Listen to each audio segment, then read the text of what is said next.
Hola Inma, doctora Peñuelas, gracias por compartir este rato con nosotros. Me gustaría que habláramos, Inma, sobre algo que resuena mucho, ¿no? Hemos pasado a hablar del autismo, neurodiversidad, neurodivergencias, trastorno del espectro del autismo, y vamos a intentar aterrizar un poco esto.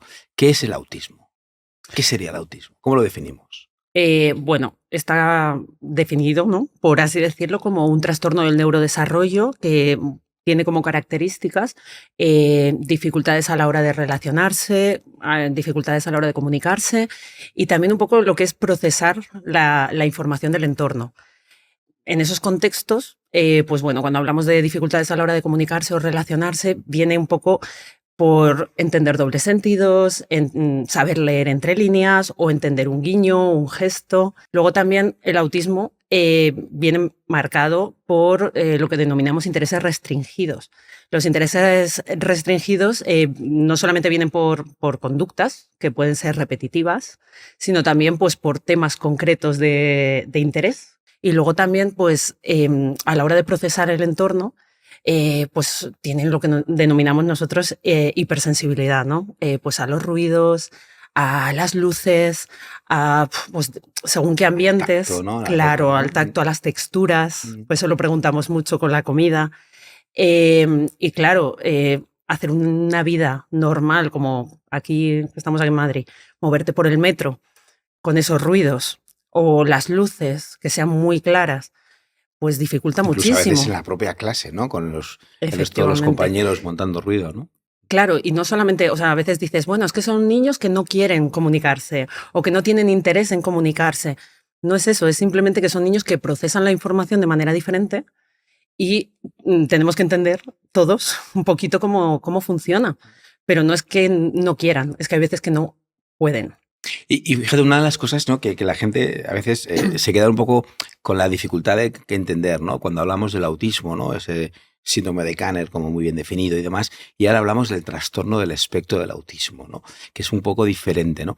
¿Cuáles serían realmente los matices? Porque quizás ahí hemos hablado de los síntomas nucleares de lo que es el autismo, pero luego hay un gradiente de expresión, ¿no?, que puede hacer que efectivamente tengan mucha dificultad, o gente que puede llegar a la edad adulta casi sin darse cuenta de sus propias esas dificultades o esos síntomas. Claro, o sea, cuando hablamos de espectro, hablamos de muchos perfiles dentro del autismo. Anteriormente, o sea, durante años, ¿no? Yo creo que la idea que teníamos hace 30 o 40 años de lo que era el autismo, vamos, es totalmente opuesta, bueno, por suerte, creo yo, a lo que tenemos ahora mismo dentro del autismo, ¿no? Del espectro del autismo. Y el espectro en sí engloba una multitud de perfiles, desde los niños, como bien decías, ¿no?, que necesitan pues, ayuda en el día a día de manera continua, por así decirlo, como niños bastante autónomos, niños o niñas que requieren pues, ciertas ayudas en situaciones concretas de la vida. Entonces, claro, de ahí es la importancia de hacer un diagnóstico adecuado, individualizado y dirigido, obviamente, hacia las dificultades que cada uno de ellos tiene. A la gente le preocupa mucho el porqué del autismo, ¿no? Cuál es la causa, si ha aumentado la incidencia o la prevalencia del espectro del autismo, ¿no? Y me gustaría, ¿no?, digamos, aterrizar en estas dos ideas. ¿Ha aumentado la incidencia? Y luego, ¿por qué se produce el autismo, ¿no? Sí que es verdad que yo creo que lo que sí que ha aumentado es el diagnóstico.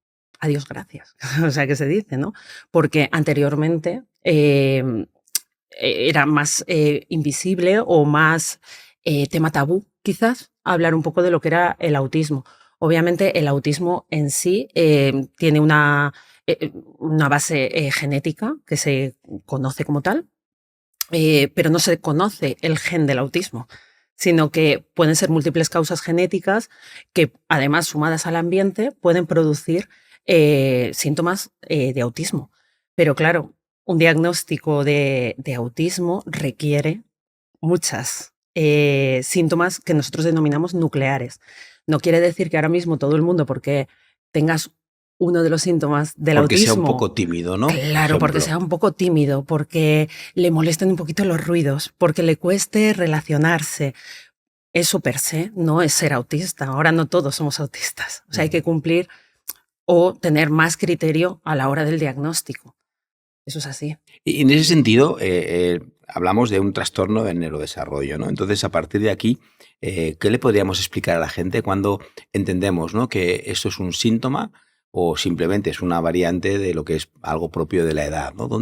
¿Cómo le podríamos explicar un poco a la gente dónde está ese matiz diferencial? Eso es algo que nos consultan bastante además, porque en épocas de la vida, ¿no?, del desarrollo, por ejemplo, eso a los 2 años, es como muy típico que los niños tengan rabietas, se enfaden, no quieran compartir, quieran jugar más solos, los tienes en el arenero y parece aquello que se quedan solillos y ya te dicen, es que mi hijo no quiere relacionarse con el resto de los niños. Eh, puede ser una causa normal y viene marcada dentro también de la normalidad. Entonces, ¿qué son las cosas o los signos que nos pueden hacer llamar la atención más, ¿no? Pues lo primero sería cuánto tiempo viene durando este síntoma. Si ya empieza todavía desde más chiquitillo, si se mantiene en el tiempo, no pasa durante 1 mes, 2 meses, 3 meses y luego ya mejora. Eso es algo muy importante. Luego también hay que mirar si ocurre en diferentes contextos, si solamente ocurre en casa, si solamente ocurre en el colegio o es algo que es habitual de su vida. Y luego obviamente hay que también ser objetivo con cuánto interfiere esta situación en su vida o ese síntoma en su día a día. Y en base a eso, si vemos que todas esas respuestas son un sí, tenemos que plantearnos si debemos consultar por esta causa. ¿Y somos capaces de aterrizarlo en algún tipo de lista o de señales de alarma para que las familias observen en ese desarrollo de sus peques en casa algunos síntomas a los cuales hubiera que prestar un poco más de atención? Creo que sí, o sea, lo que sobre todo es importante es ver desde cuándo lo estamos observando, ¿no? Si nos estamos fijando, por ejemplo, en la primera infancia, imagínate 1, 2 añitos, ir viendo pues signos como, por ejemplo, que le llamas y no se vuelve, no responde a su nombre, no te mira directamente cuando habla contigo, o cuando intentas jugar o llamar su atención, o incluso que él llame tu atención para jugar contigo, no lo hace. Luego ya hay que ir viendo a medida de la evolución, ¿no? El tema, por ejemplo, que se habla del lenguaje. ¿Qué tiempo adquiere el lenguaje? ¿Cómo es ese lenguaje? Porque a veces nos fijamos en lo adquiere o no lo adquiere, pero no es tanto el cómo lo adquiere, o sea, cuándo lo adquiere, sino cómo lo adquiere y cómo es ese lenguaje que usa. Luego a la hora, por ejemplo, de jugar, fijarnos si es capaz de simbolizar, ¿no?, en el juego, si es capaz de crear, como digo yo a veces, familias, ¿no?, de jugar entre ellos, a ver cómo si hace que interactúen entre ellos, que jueguen entre ellos. Eso es una cosa muy importante. Luego fijarnos también en lo que hablábamos antes, ¿no?, del tema de la sensibilidad, de ver si a la hora de la introducción de alimentos ha habido muchísimos problemas a la hora de texturas, de rechazo de alimentos por ese mismo motivo, el tema de los ruidos, de los sonidos, de las luces, o sea, cosas que nos van llamando la atención, porque además también los niños, cuando son más chiquitillos, no es tanto también que les moleste el ruido de fuera, sino también que ellos buscan esa sensibilidad, ¿no? De que a veces los ves jugando con las ruedas y se las acercan mucho al oído o las chupan y están buscando también esa sensibilidad ellos mismos de cosas que les gustan. Entonces son cosas que tenemos que ver también de manera longitudinal. Efectivamente. Y luego, claro, en esa idea, ¿no?, entre diferenciar lo que todo el mundo a lo mejor tiene en la cabeza de lo que es el autismo, del espectro del autismo, a veces no te dicen, no, pero si tiene amigos y tiene lenguaje, no puede ser un autista, no puede tener un trastorno del espectro del autismo. ¿Hasta qué punto eso es así?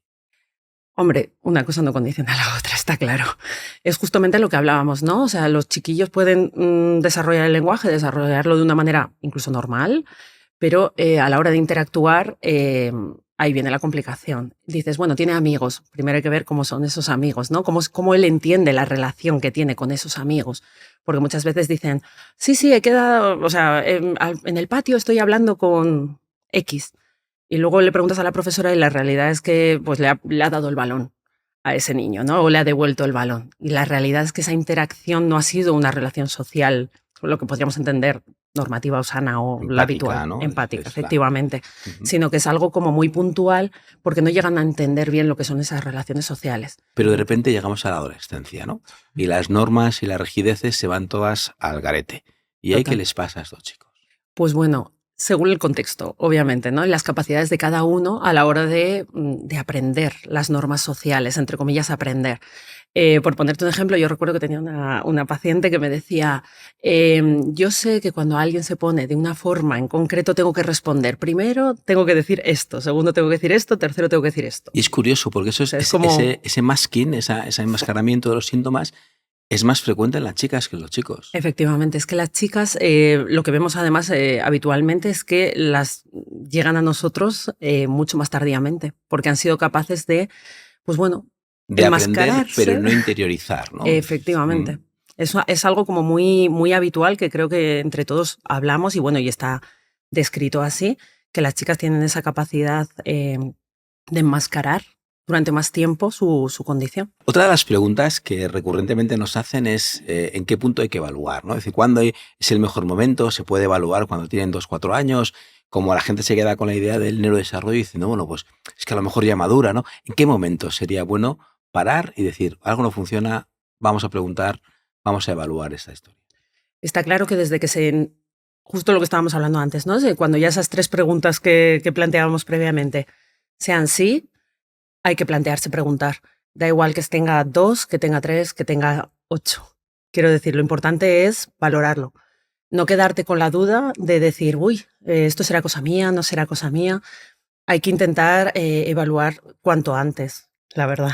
Pero evaluar adecuadamente. Claro, Cuanto exacto, antes. ¿no? Ahora hablamos de esto, pero fíjate, una de las cosas que vemos mucho en la consulta, ¿no? Es decir, que quizás, ¿no? Cuando hay contextos de familias de 2, 3, 4 hijos en casa, es más fácil porque de repente como que tienen un hermanito que ha ido desarrollando, evolucionando de una forma y quizás cuando son familias con un único hijo es más complicado, ¿no? Porque de alguna forma, ¿dónde buscamos un poco ese patrón normativo, esa idea de qué es lo que tiene que hacer y cuándo tiene que hacerlo, ¿no? Efectivamente, eso es así. O sea, yo creo que cuando solamente hay un niño es más difícil porque, claro, no tienes con quién comparar a no ser que haya primillos. Y ahí si hay aparece primos, el ahí cole, comparas, ¿no? pero... Y ahí aparece el cole, ¿no? Que es el que también nos puede dar. Ahí está. ¿no? Yo siempre digo que los profes tienen una situación maravillosa, ¿no? Tienen 20 imágenes de la misma etapa de la vida, con lo cual ya saben quién es un poco más alto de la media o más bajito, o quién tiene un lenguaje diferente al resto, y a lo mejor habría que echarle un vistazo, ¿no? Antes mencionábamos la importancia de la evaluación, pero claro, ¿cómo se evalúa un trastorno al espectro del autismo? Es decir, ¿cómo se puede hacer bien ese proceso? Está claro que es un proceso complejo. O sea, no es un proceso de un día, no es algo que veas y ya digas, esto es así, punto, sino que hay que tener en consideración varios factores. Obviamente, lo primero que hay que hacer cuando tú tienes delante una familia que te está planteando esta duda es evaluar desde el inicio, desde el nacimiento, ¿no? Valorar un proceso evolutivo, hacer una buena historia clínica del desarrollo del niño o la niña. Y ya una vez ya todo eso está recogido, se plantean otra serie de situaciones, ¿no? Luego ya hay que ver al niño, hay que verlo en diferentes situaciones, hay que evaluarlo. Y también hay que tener en cuenta que hay instrumentos estandarizados que también se pueden utilizar para intentar complementar o ayudar en el diagnóstico. Además, hay que hablar con el cole, efectivamente, desde nuestra posición, ¿no? Hay que hablar con el colegio y ver cómo se está desarrollando ese niño o esa niña en el ambiente escolar, cómo está progresando, no progresando, y teniendo ya en cuenta todas estas noticias, ¿no? Esta información, ya poder decir si es o no significativo esto que nos estaban, por su duda del inicio, ¿no? Si se concreta que efectivamente puede tener rasgos o puede tener síntomas cardinales de los que hablamos al principio que son concordantes con un diagnóstico de autismo. Pero sobre todo yo creo que lo importante no es tener o no tener la etiqueta de autismo, o sea, decir, oh, mi hijo ya tiene un TEA y ya chimpún. No, o sea, tu hijo tiene un trastorno del espectro autista, ¿vale? ¿Y qué más? ¿Qué más es tu hijo? Tu hijo tiene sus fortalezas, tiene sus debilidades y hay que individualizar ese diagnóstico y ese tratamiento, porque es lo que hablamos al principio, ¿no? Los perfiles son muy amplios. Muy amplio. Entonces, lo que va a necesitar uno no tiene por qué necesitarlo el otro y eso es fundamental porque si no, no le vamos a ayudar bien. Y luego otra cosa importante que muchos niños llegan a la consulta, ¿no? Y llegan habiendo sido, o sea, habían consultado, pero habían sido diagnosticados de otras cosas, ¿no? Típicamente TDAH, otras veces de ansiedad. Es decir, ¿cuál es el peso, la importancia de hacer, aparte de ese correcto diagnóstico, ese otro, el concepto del diagnóstico diferencial? ¿Con qué cosas podemos confundir el trastorno respecto al autismo? Pues es fundamental, o sea, porque obviamente depende también la etapa en la que nos lleguen. Muchas veces nos preguntan por una cosa o nos preguntan por otra. Obviamente el TDAH también es un trastorno del neurodesarrollo y hay síntomas, como puede ser la impulsividad, por ejemplo, que puede concordar, ¿no? O sea, pueden ser similares en los dos trastornos, pero no son excluyentes. De hecho, las últimas guías clínicas americanas han creado un nuevo diagnóstico, es el TATDH, ¿no? Que ya tienen en consideración que eso puede concurrir en un mismo diagnóstico.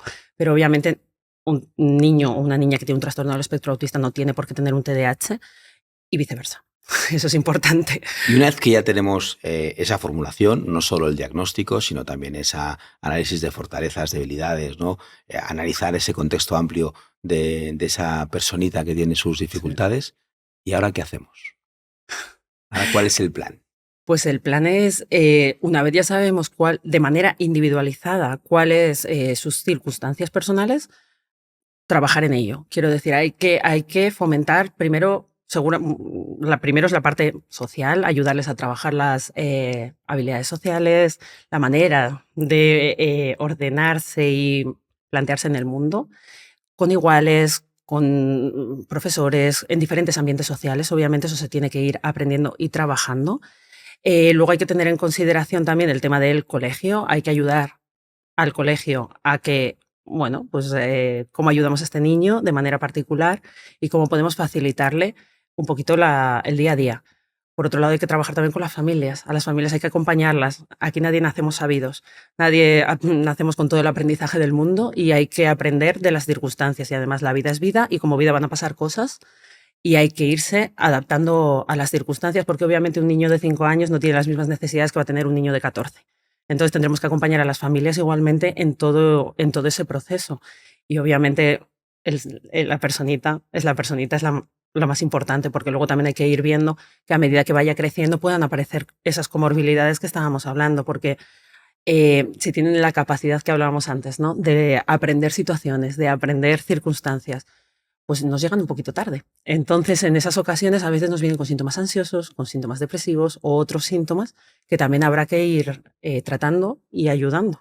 Pues muchas gracias, Inma. Yo creo que con esto cerramos, ¿no? Que la idea de cambiar el cliché que tenemos del autismo por el trastorno del espectro del autismo, que es cierto que engloba más circunstancias y algunas de ellas con un pronóstico absolutamente perfecto. Es decir, yo siempre digo que con un trastorno del espectro del autismo se puede llegar a ser CEO de una tecnológica. Es decir, que es algo, yo creo que casi es una característica. Y hacer evidentemente el punto clave está en cuando algo no funciona, preguntar por qué, ¿no? Y a partir de aquí poder hacer esa formulación. El TEA no es una etiqueta, simplemente es una forma distinta de procesar el mundo y habría que ayudarle a compensar las carencias que pueda tener esa personita a lo largo de su vida. Inma, muchas gracias como siempre, un placer. Gracias.